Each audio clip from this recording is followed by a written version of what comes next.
I was living in a $39 a night motel room, eating cold beans straight from a can when the knock came at 2 in the morning. The man at my door wore a $5,000 suit and knew my name. "Vernon Hutchkins?" he asked. "Yeah, that's me. If you're here about money, I don't have any.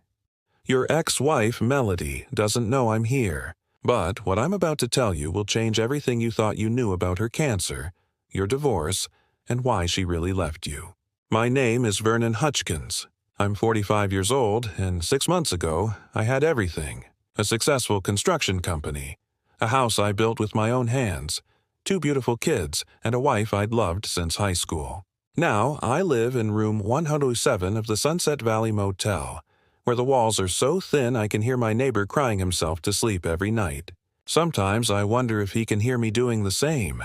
The man in the expensive suit was still standing at my door, holding a leather briefcase that probably cost more than my monthly motel bill.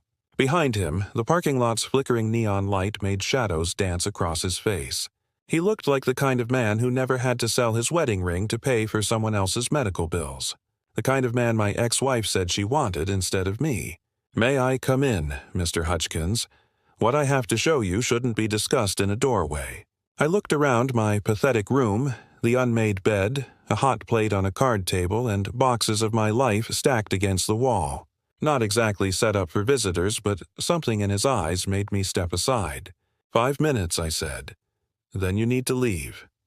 He walked in, set his briefcase on my bed, and turned to face me. "Mr. Hutchkins, my name is Theodore Ashford. I'm a private investigator, and I've been hired by someone who cares about you very much. Someone who never believed the story your wife told, ex-wife." I corrected him, the word still bitter in my mouth. "Yes, of course. Your ex-wife, Melody." He opened his briefcase and pulled out a thick manila folder. "Tell me, Mr. Hutchkins, did you ever meet Dr. Harrison Vance before your wife's diagnosis?" "Her oncologist?" "No. She found him through a specialist referral. Said he was the best in Denver for ovarian cancer." "Why?" Theodore pulled out a photograph. It showed Melody at what looked like a family barbecue, laughing with a man I recognized immediately, Dr. Vance, but this photo was dated 3 years ago, long before her diagnosis. "Dr. Harrison Vance is your ex-wife's second cousin, Mr. Hutchkins, and he's been helping her plan something truly evil for the past 2 years. The room started spinning. I grabbed the back of a chair to steady myself. "That's impossible. I saw her suffering, the chemo, the weight loss, the fear in her eyes. All carefully orchestrated, I'm afraid, but we'll get to that." He pulled out another document. "This is a bank statement from an account in the Cayman Islands. Your ex-wife has been depositing money there every time you sold something to pay for her treatments. Your house netted her $400,000. Your construction equipment, another $200,000. Your father's Harley, your wedding ring, all of it went straight from the medical payments to her offshore account." I sat down hard on the bed. The cheap mattress creaked under my weight. My hands were shaking now, and not from the cold that seeped through the motel's thin walls. "You're telling me she never had cancer?" The medical records were falsified. The chemotherapy was actually a combination of saline solution and specific vitamins that would make her sick enough to seem authentic. She lost weight through strict dieting and prescription medications. Every single aspect was planned, documented, and executed with the help of Dr. Vance and her divorce attorney, Brent Caldwell. Brent Caldwell, the shark who had torn me apart in court.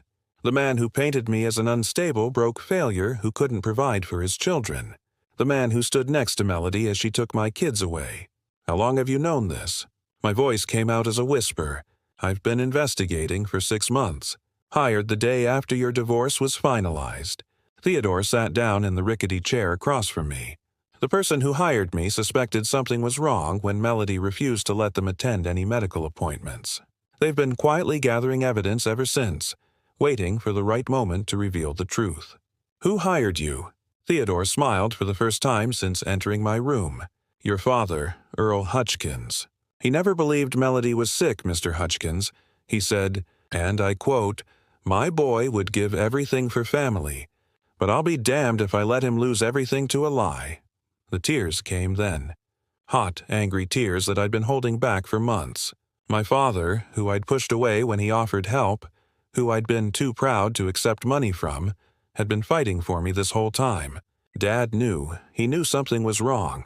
Your mother, June, helped too, following Melody when she said she was going to treatments. They documented everything. Your brother, Dalton, helped track the money trails.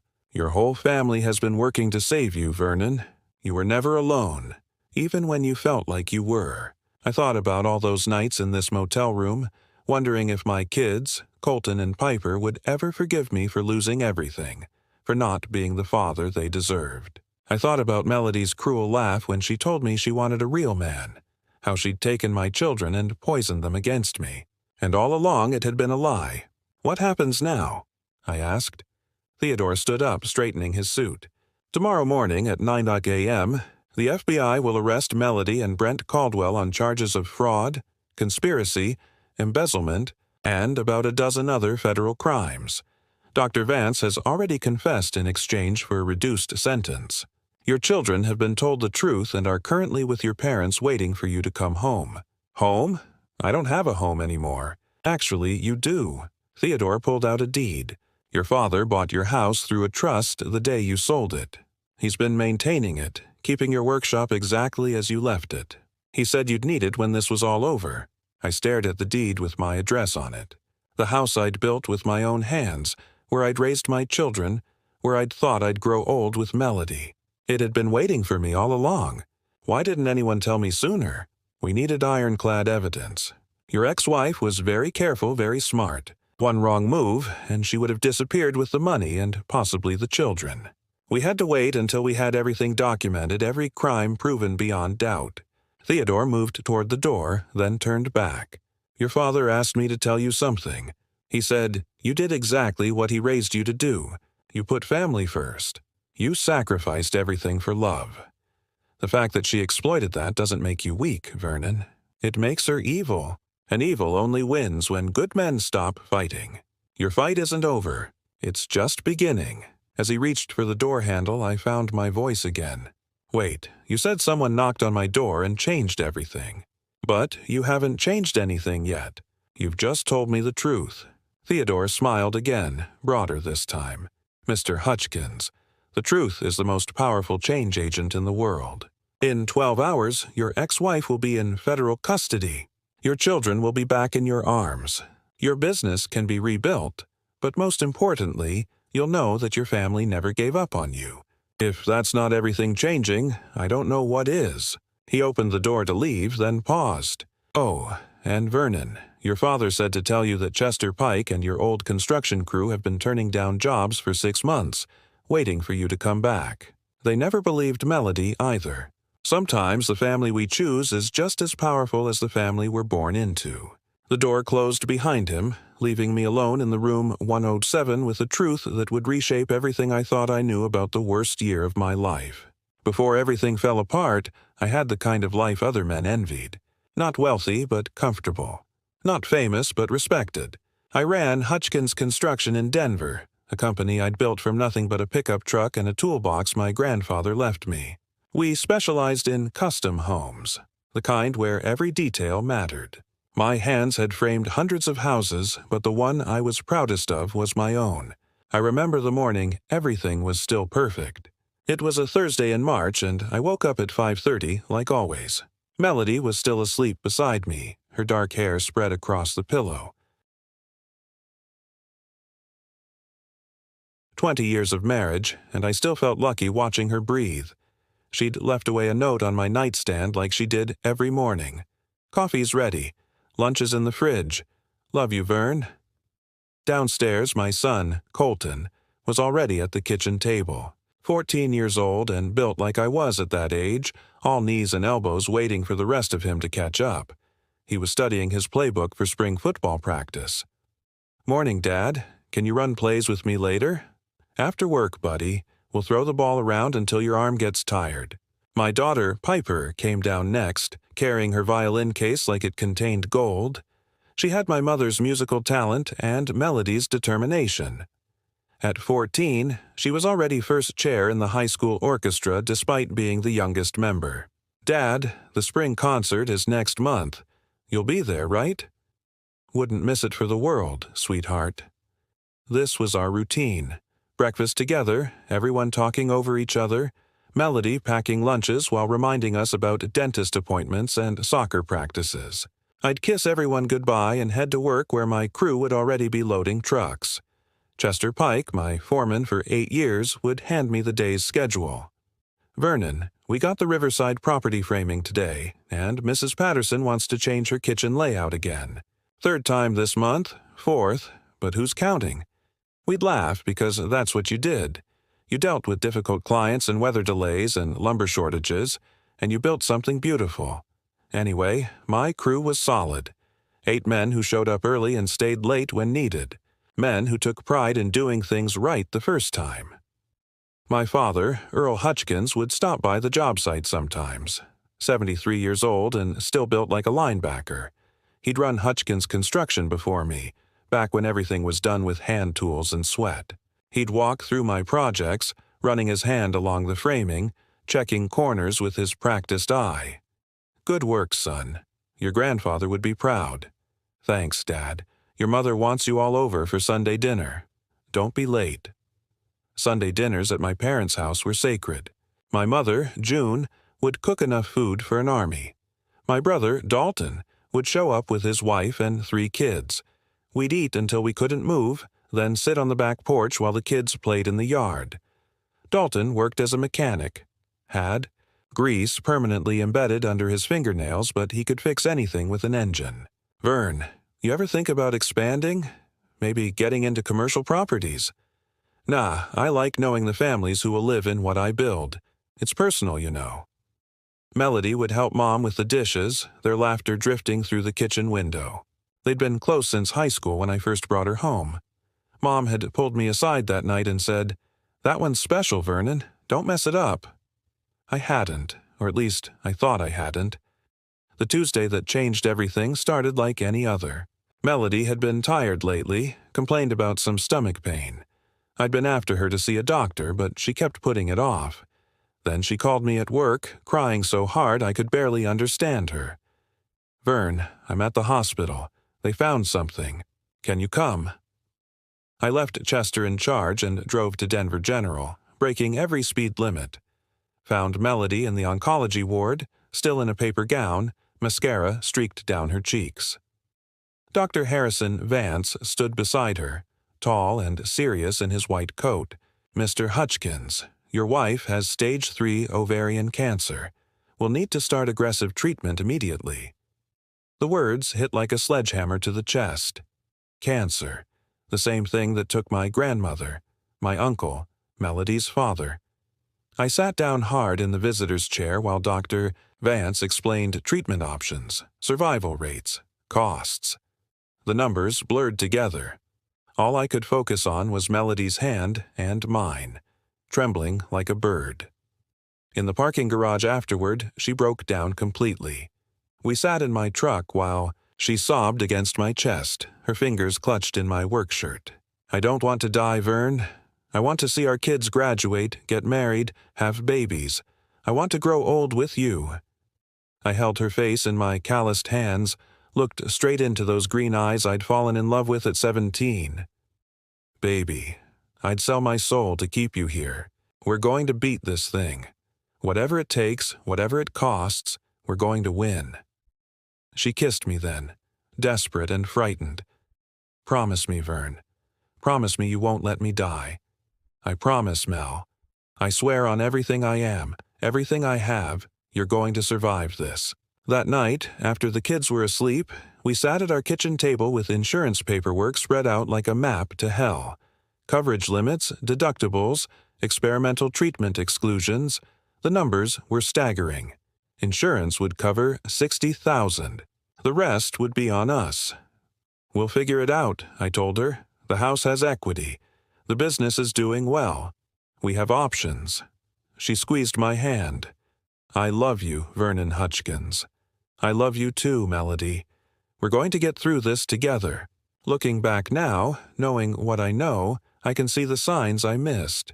The way she turned away when she said she loved me. The calculation in her eyes when we discussed selling assets. The quick phone call she made to someone she said was her sister. But her sister lived in Seattle, and it was past midnight there, but that night all I saw was my wife, terrified and fragile, needing me to be strong. So I was strong. I made plans and spreadsheets and lists of everything we could sell. I called. Contractors I knew asked about taking on extra work. I was ready to move heaven and earth, because that's what you do for family. That's what a real man does. At least, that's what I thought a real man did before I learned that sometimes the person you're trying to save is the one holding the knife. The bills started arriving 2 weeks after Melody's diagnosis. Each envelope felt heavier than the last. I'd sit at the kitchen table after everyone was asleep, calculator in hand, trying to make the numbers work. They never did. The first bill was $47,000 for diagnostics and initial consultations. Insurance covered $12,000. I emptied our savings account and paid the rest. Melody found me staring at the bank statement the next morning. "Vern, this is too much. Maybe we should get a second opinion. Find a cheaper option. There is no cheaper option for stage 3, Mel. Dr. Vance is the best. That's what you need." She kissed my forehead. And I should have noticed she was already showered and dressed at 5 in the morning. "I have treatment at 9. You don't need to come. Focus on work. I want to be there with you." "No, really. I'll be fine. Someone needs to keep making money, right?" The construction business was doing well, but not well enough. I had 3 houses under contract, but construction meant paying crews and suppliers before getting paid yourself. Cash flow was tight on a good day. These weren't good days anymore. Chester Pike noticed the stress first. "Boss, you okay?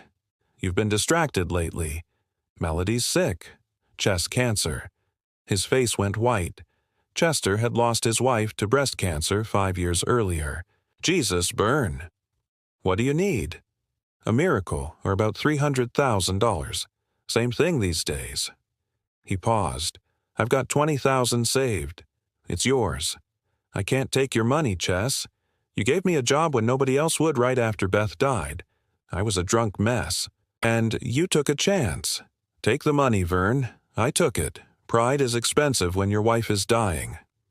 The second round of bills came with Dr. Vance's recommendation for experimental treatment. "There's a new drug combination showing remarkable results," he explained in his pristine office. "It's not FDA approved yet, so insurance won't cover it.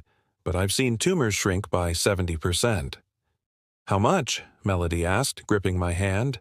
"The treatment protocol is approximately $180,000. Melody started to object, but I cut her off. "We'll find it. I sold the construction equipment first, the excavator. I'd saved 3 years to buy, the dump trucks, the crane, all the tools that let me take on bigger projects. Posted them online Sunday night, sold them by Wednesday. Had to call my clients and explain the delays this would cause. Mrs. Patterson was understanding. "Vernon, take all the time you need. Family comes first." But the Riverside developers weren't as kind. They pulled the contract, demanded their deposit back. Just like that, $60,000 in future profit vanished. I had to let the crew go next. Called them into the office trailer on a Friday afternoon. These men had worked for me for years. They'd been at my kids' birthday parties, my father's retirement celebration. "I got to shut down for a while, boys. I'm sorry." Miguel, my best framer, shook his head. "We can work for less, boss. Take pay cuts. It wouldn't be enough. I need you to file for unemployment, find other work. When this is over, if you'll have me, I'll hire every one of you back." They filed out quietly. Chester stayed behind. "This isn't right, Vern. Something feels off about all this." "Cancer doesn't care about what feels right, Jess. The house went on the market in month 3.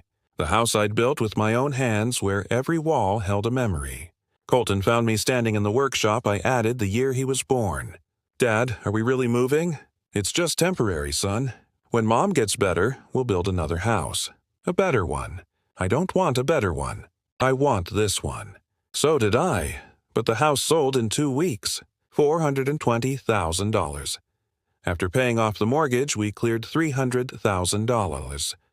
It went straight to medical bills and the new treatment protocol. We moved into a 2-bedroom rental apartment downtown. Piper had to share a room with her brother for the first time in her life.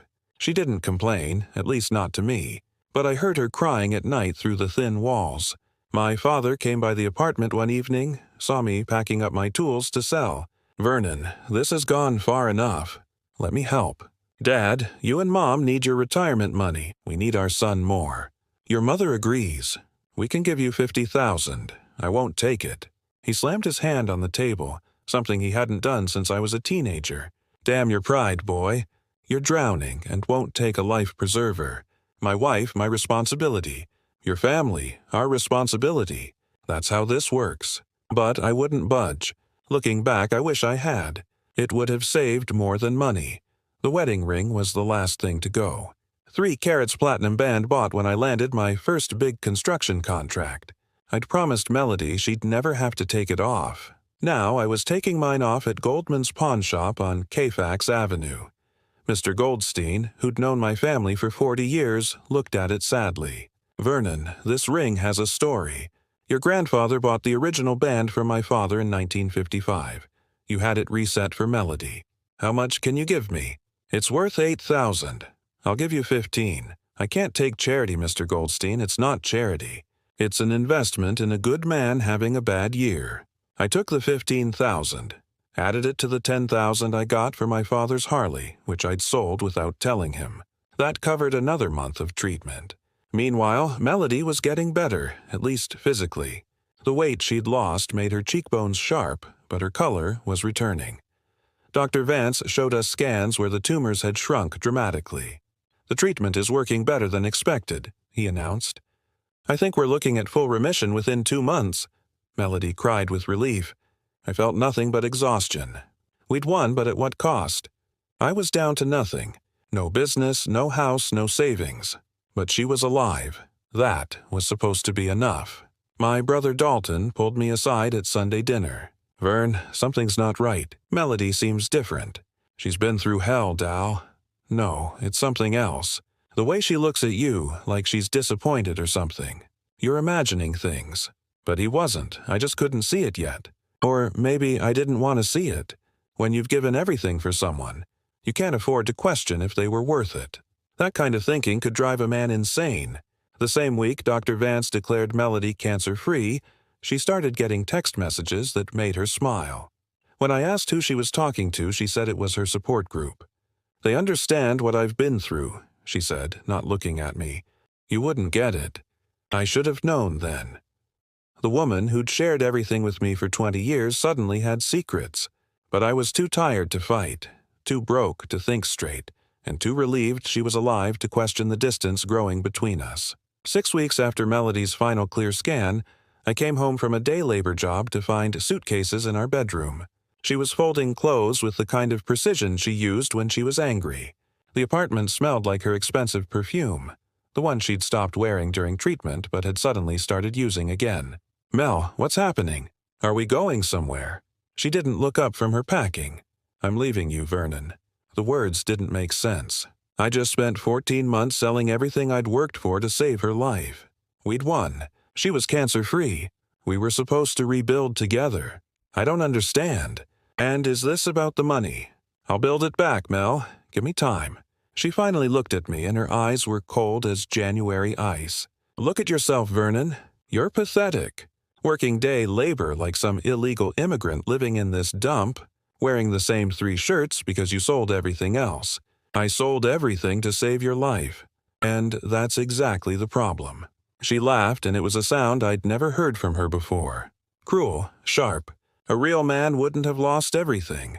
A real man would have found a way to keep his business, his house, his dignity. A real man? I gave up everything for you? No. You gave up everything because you're weak. My lawyer, Brent Caldwell, now there's a man who knows how to handle life.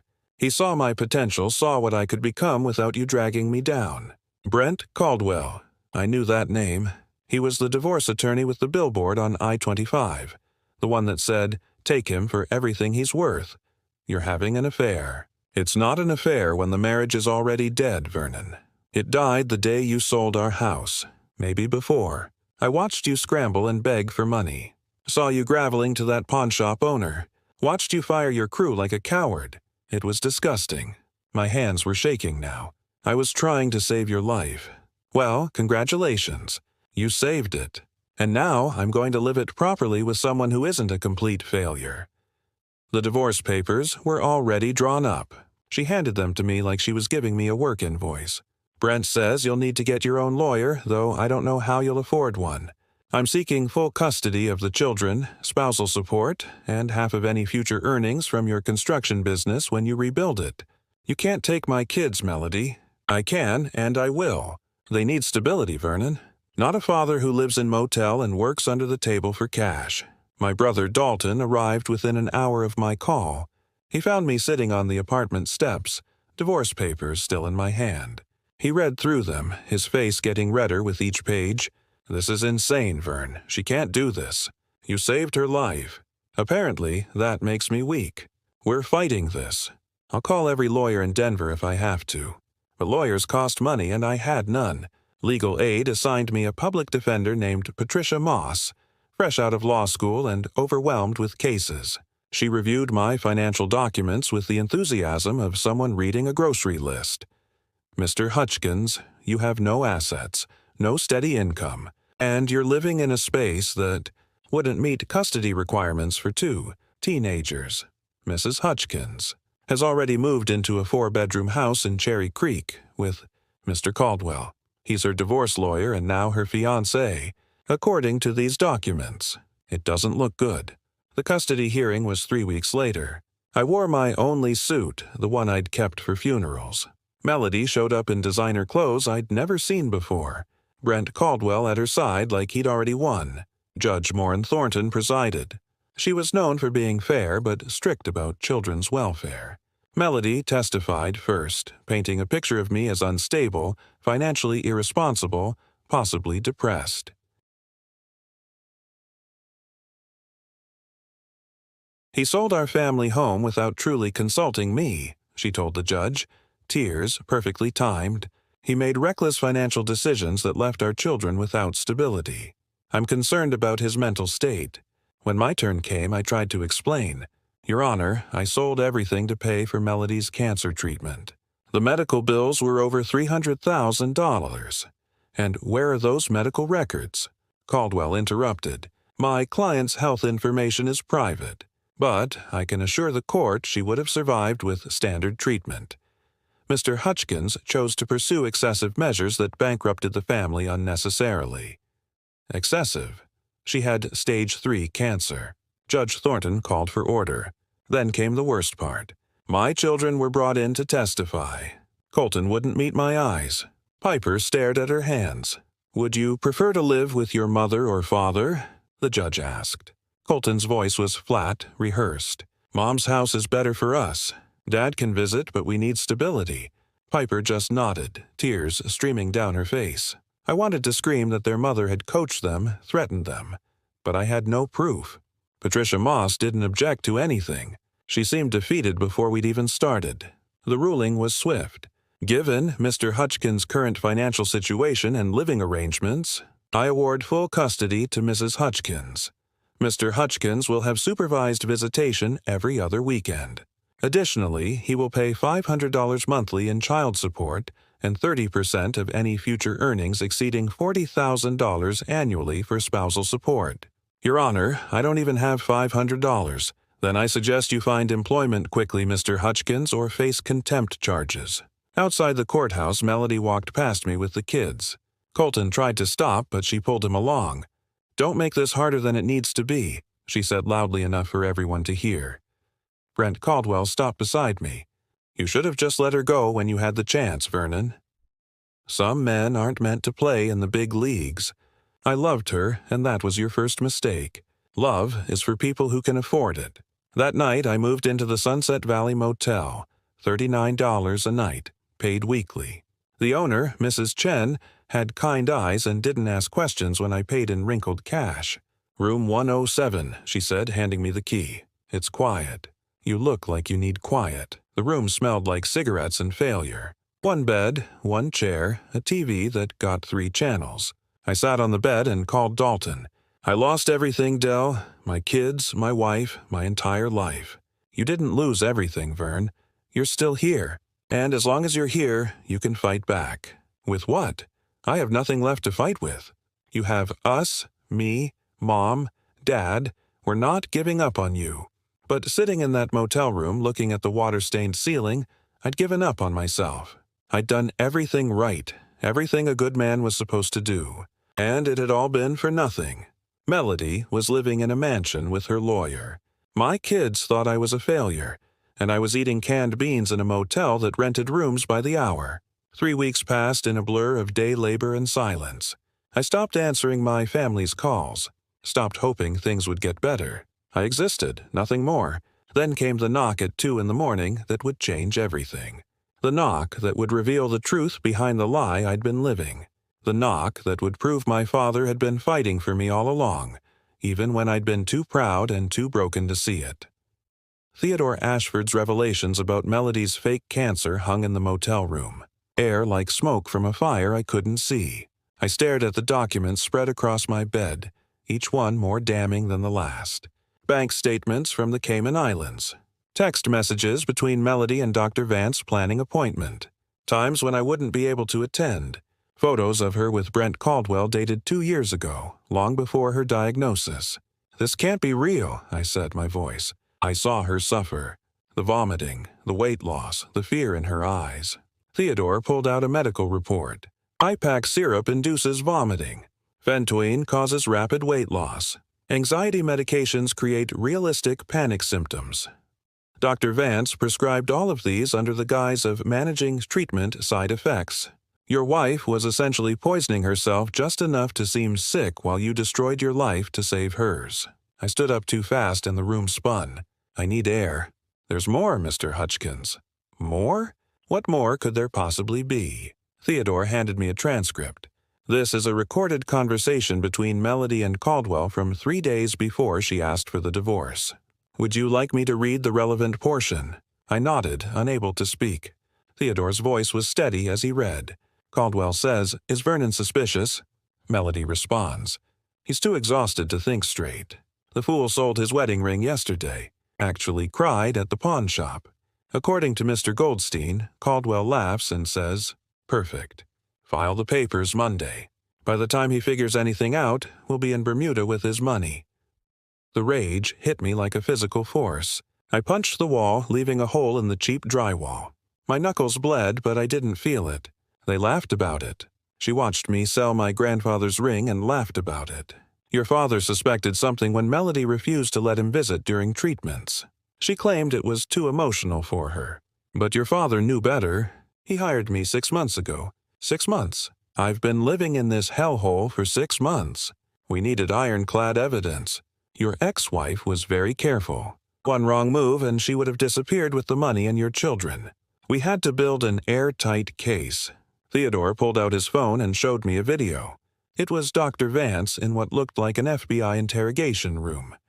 "Dr. Harrison Vance," a voice off camera stated, "you are confessing to medical fraud, insurance fraud, and conspiracy to commit financial fraud in exchange for a reduced sentence. Is that correct?" "Yes," Vance replied, his face pale and sweating. "Melody is my cousin. She came to me 2 years ago with this plan. She said her husband was getting boring, that she deserved better. She wanted out, but needed money to start over. I told her it was insane, but she offered me 30% of whatever she collected. I have gambling debts. I needed the money." The video continued. She never had cancer. Never. Every scan I showed Vernon was from other patients edited with Melody's information. Every treatment was fake. The whole thing was an elaborate con. Theodore paused the video. There's 3 hours of his confession.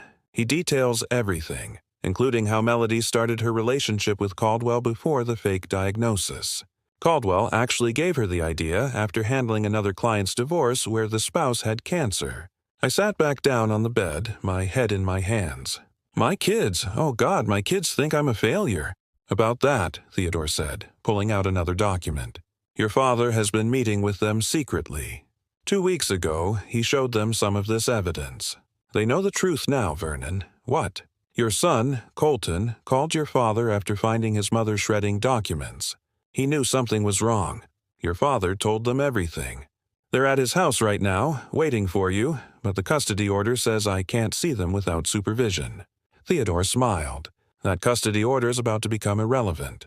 In approximately 4 hours, at 6 a.m., the FBI will arrest Melody and Brent Caldwell. The charges include medical fraud, insurance fraud, conspiracy, money laundering, and custodial interference. Dr. Vance was arrested yesterday and is currently in federal custody. This is really happening. It's happening. Your father also wanted me to tell you something else. Theodore pulled out a deed. He bought your house the day you sold it. Used a shell company to hide the purchase from Melody. It's been waiting for you. I looked at the deed. My address, the house I'd built with my own hands. Dad bought my house. He also kept your business licenses current, maintained your contractor's insurance, and has been turning away clients who wanted to hire Hutchkins Construction, telling them you'd be back soon. The tears came then. My father, who I'd pushed away out of pride, had been fighting for me this entire time.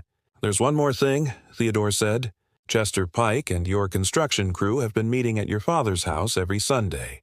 They've been refusing other permanent jobs, doing day labor just like you, waiting for you to come back. Your father's been helping them financially when they've needed it." I couldn't speak. My throat felt closed with emotion.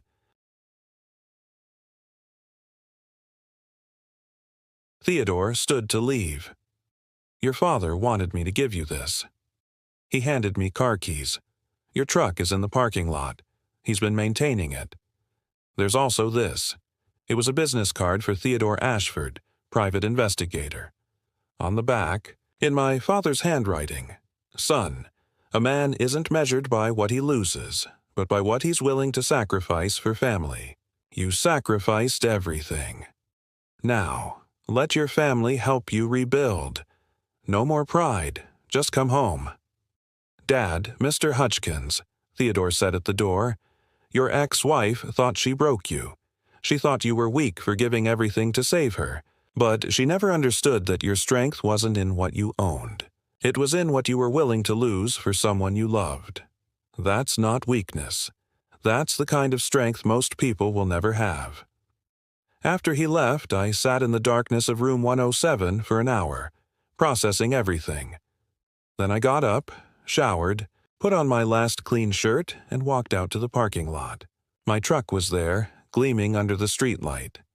Same crack in the windshield from where Colton had hit a baseball 2 years ago. Same coffee stain on the driver's seat from when Piper knocked over my mug, rushing to get to school.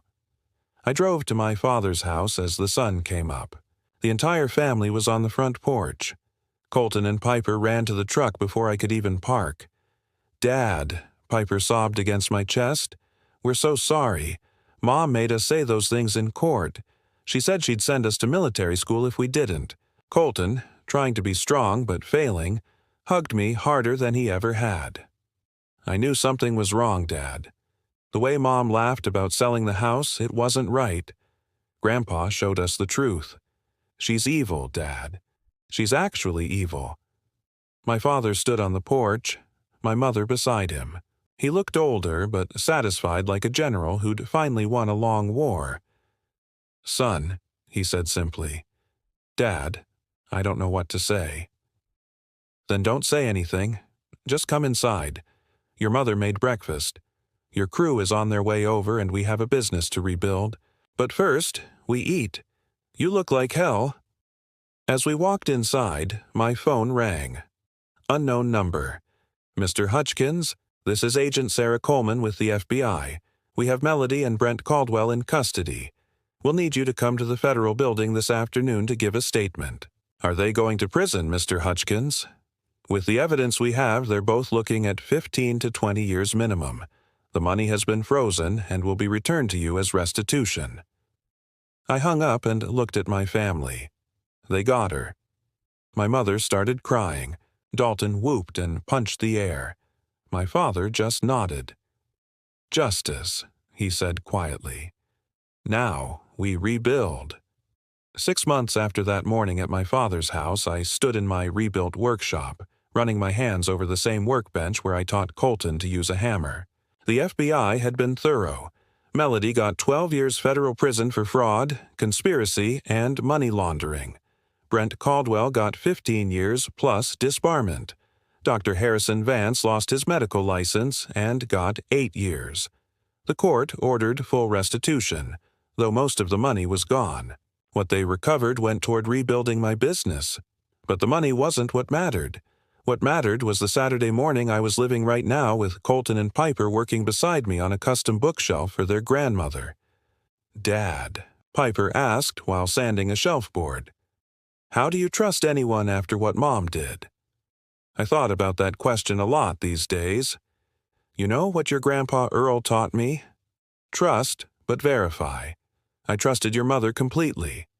And that wasn't wrong. Love should include trust. But I ignored warning signs because I wanted to believe the best. Real love, like what Grandpa showed when he investigated quietly while supporting me, protects while it trusts. Colton looked up from measuring a board. "Do you hate her?" "No, son. Hate would mean she still has power over me. I feel sorry for her. She had a family that loved her, a husband who would have died for her, and she threw it away for money that's now frozen in federal accounts. She'll spend the next 12 years in a cell thinking about that choice." Chester Pike walked into the workshop with coffee and donuts. He'd been the first one back when I reopened Hutchkins Construction. The whole crew returned within a week. We were smaller now, but stronger. Every client who'd left came back with apologies and new contracts. "Vernon, Mrs. Patterson wants to know if you can build her a guest house. Says she'll wait as long as it takes to get you specifically. Tell her we'll start next month." My father appeared in the doorway, still checking my work after all these years. But now I welcomed it. His vigilance had saved me when I couldn't save myself. "Looking good, son, though that corner joint could be tighter. It's perfect, and you know it, old man." He smiled. "Just keeping you sharp." We worked in comfortable silence until Piper asked another question. "Dad, that private investigator, Mr. Ashford, his card is still on your desk. Why?" I picked up the card, reading the note on the back for the 100th time. "He thinks I should help other people going through what I went through. Fake illness scams are more common than you'd think. He wants me to consult on cases, share my story, help people see the warning signs. Will you?" "Maybe. Right now, I'm focused on rebuilding. But someday, yeah, if I can stop one person from going through what we went through, it'll be worth it." My mother called from the house. "Lunch is ready. Everyone inside." As we walked toward the house, Dalton pulled up in his truck. He'd started coming to every family meal, bringing his kids, making sure I never felt alone. The house was loud again, full of life and laughter and arguments about football teams. After lunch, I stood on the back porch with my father, watching the kids play basketball in the driveway. The same hoop I'd installed 15 years earlier still hung there. A little rusty, but solid. "Dad, I never properly thanked you. You don't need to. Yes, I do. You saved my life when I'd given up on it." He put his hand on my shoulder, his grip still strong at 74. "Son, you would have done the same for Colton. Hell, you did do the same for someone who didn't deserve it. That's not stupidity. That's character. The only difference between you and me is I've lived long enough to know that sometimes the people we love most are the ones capable of hurting us worst. How do you know when to trust and when to verify? You don't. You just do both. You love with your whole heart, but keep your eyes open. And you make sure your family knows that no matter what happens, you've got their back." The motel key from room 107 still hangs on a hook in my workshop. Not as a reminder of my lowest point, but as proof that rock bottom isn't the end if you have people who won't let you stay down. Every morning, I see it when I grab my tools and I remember that the worst thing that ever happened to me led to the most important lesson of my life. Real strength isn't about never falling. It's about having people who won't let you stay down. It's about a father who fights for you when you can't fight for yourself. It's about a brother who shows up without being asked. It's about friends who wait for you to come back no matter how long it takes. 2 weeks ago, a man called me. His wife had been diagnosed with a rare blood disease, and something felt off about the whole situation. Theodore Ashford had given him my number. "Mr. Hutchkins, I don't know where else to turn. I've already sold my car and she's pushing me to sell the house. Can you meet me tomorrow?" I asked, "and bring every piece of medical paperwork you have." I found 3 inconsistencies in the first 5 documents. The doctor's signature varied slightly. The hospital letterhead was from a facility that had closed 2 years earlier. The medication prescribed wasn't used for the disease she claimed to have. That man's wife is now under investigation. He still has his house. "How can I ever thank you?" he asked when we confirmed the fraud. "You just did. Every person we help makes what I went through worth something." My son, Colton, recently wrote an essay for school about heroes. He wrote about his grandfather, the man who fought a silent war to save his son. He wrote about me, who gave everything for love, even when that love was a lie. But mostly, he wrote about how sometimes the real hero is the person who sees you at your lowest and says, "Get up, we're not done yet." The teacher called me, concerned the story was too mature for a 14-year-old. He lived it. I told her he earned the right to tell it. Yesterday, Piper performed at her spring concert, the same one I promised to attend that morning when our life was still perfect. I sat in the front row between my parents, Dalton on my other side, Chester and the crew filling the rest of the row. When she played her solo, I thought about all the concerts Melody would miss from her federal prison cell. But mostly I thought about second chances, about the grace we don't deserve but sometimes get anyway, about fathers who refuse to let their sons disappear into darkness, about the difference between being broken and being broken open. The knock on my motel door that night didn't just reveal the truth about Melody's deception. It revealed the truth about love, family, and the unbreakable bonds that hold us up when we can't stand on our own. I was a man who lost everything, saving someone who was never sick. But in losing everything, I found what actually mattered. Not the house I built with my hands, but the home my father kept alive in his heart. Not the business I created, but the brotherhood that waited for me to return. Not the marriage I thought I had, but the family that never let me go. The story I've shared with you isn't just about betrayal or fraud, or the cruelty some people are capable of. It's about what happens after the world ends. It's about the people who show up at 2 a.m. in suits or in work clothes with casserlies, ready to help you rebuild from nothing. If you're watching this and you've been broken by someone you trusted, know this. Your story isn't over. There are people fighting for you that you might not even know about. There are hands reaching out in the darkness, waiting for you to grab on. Rock bottom isn't the end. Sometimes it's just the foundation for something better. My name is Vernon Hutchkins. I'm a construction worker, a father, a son, and a survivor of the worst betrayal imaginable. But I'm still here, still building, still trusting, but now verifying, too. And that knock on my motel door, it wasn't just someone coming to tell me the truth. It was life itself refusing to let me give up, refusing to let Melody's cruelty be the end of my story. It was my father's love, wearing a suit and carrying evidence, reminding me that family isn't about blood or marriage certificates. It's about who shows up when you're eating cold beans in a motel room and says, "Time to come home, son. We've got work to do." Thank you for listening to my story. If it resonated with you, if you know someone who needs to hear that surviving betrayal is possible, please share this video. Leave a comment about your own experiences with family, trust, and rebuilding. And subscribe to this channel for more stories of ordinary people facing extraordinary challenges and finding their way back to the light. Remember, you're never as alone as you think you are. Someone somewhere is fighting for you. Sometimes they're wearing a $5,000 suit and carrying evidence. Sometimes they're your father who never stopped believing in you. Sometimes they're yourself, future you, who knows that this isn't where your story ends. Stay strong, trust but verify, and never forget that real love doesn't break you. It rebuilds you one piece at a time,